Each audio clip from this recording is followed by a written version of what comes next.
Well, another Floridian to rub it in, John Morgan, a former major Democrat mega donor.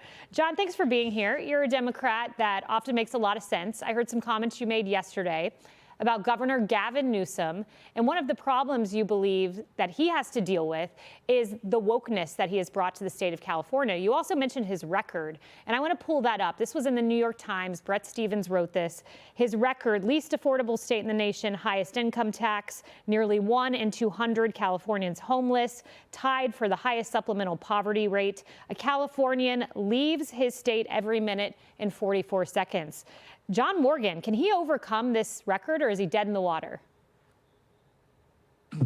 I think he's dead in the water because it's hard to walk back that kind of woke. Don't forget, one of his platforms was to give every African American $350,000 in reparations.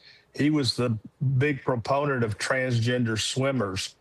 He is so far to the left when he was running in California, it's going to be almost impossible to do what Mitt Romney used to talk about, which was the Etch-a-Sketch. I think this is a Etch-a-Sketch that's broken and unable to be reconstituted.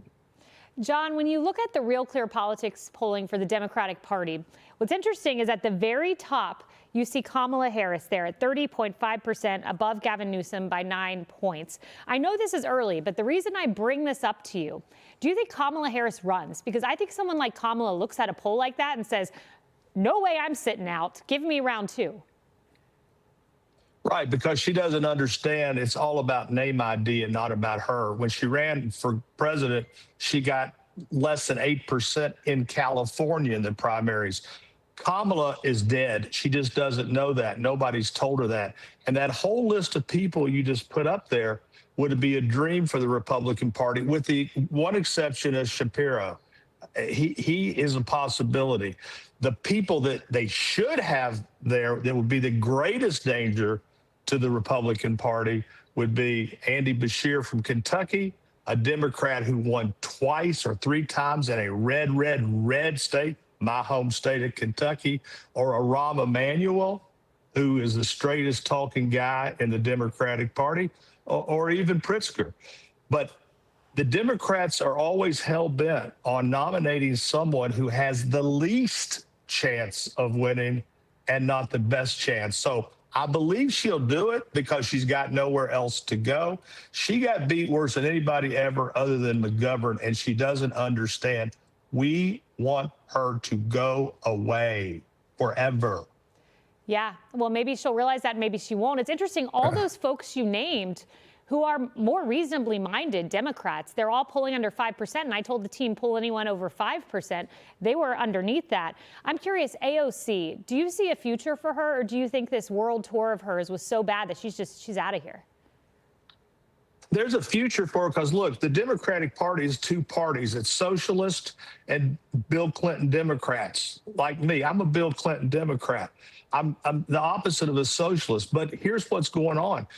40% of Americans don't have $400 in the bank. 60% of Americans live paycheck to paycheck. They want something. The best word in advertising in the whole world is the word free.